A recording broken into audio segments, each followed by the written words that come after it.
Здравейте! Аз съм Елена Петрелийска и съм посланник на кампанията Малката черна престилка, която Олимпус България създаде, за да вдъхнови всички жени да готвят с удоволствие.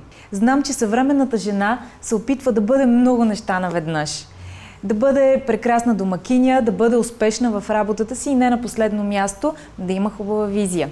Ето защо заедно с Олимпус България ви предлагаме нашите бързи, лесни за приготвяне и не на последно място здравословни видеорецепти.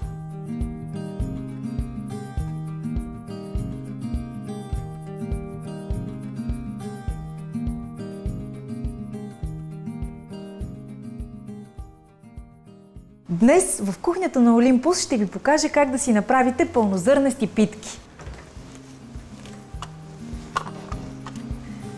В тази рецепта ще използвам както цедено мляко, така и извара.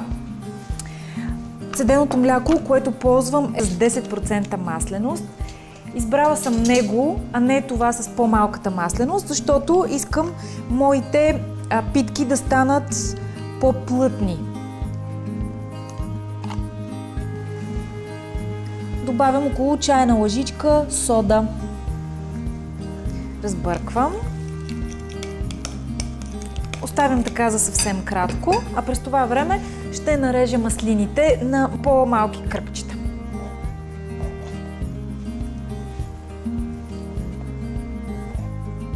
Тези ще ми бъдат напълно достатъчни.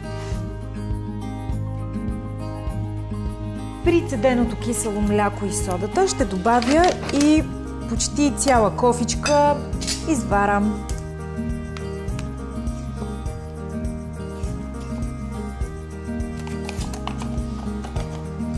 Разбърквам.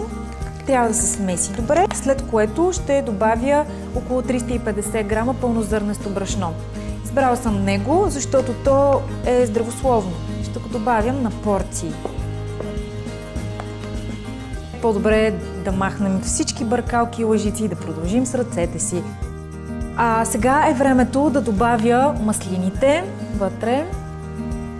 Добавя малко зехтин. Да добавя и малко сушени домати. Ще добавя и малко мащерка. Ще сложа малко сол и мъничко черен пипер. И сега съм готова да умеся цялата тази смес. Тази смес трябва да се превърне в хомогенна. Тестото е готово и сега от него ще оформя едни малки питки. Ще сложа в предварително подготвена тава с хартия за печене и ще сложа да се пекат.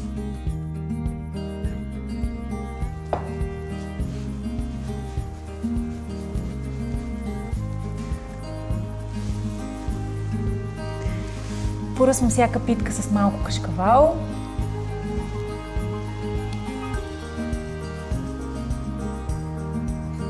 И след кашкавала слагам по съвсем мъничко розмарин отгоре, който ще даде своя аромат на питките. Използвам пресен розмарин, защото той е доста по-ароматен от сушения. И питките са готови, за да влязат да се изпекат във фурната.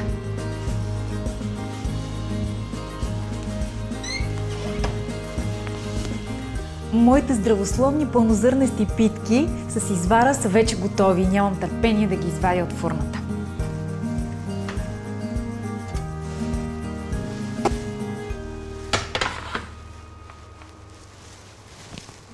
Готови са.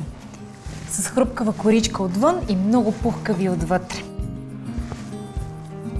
Добавя малко пресен розмарин за окраса и малко прясна мащерка. Просто истинско!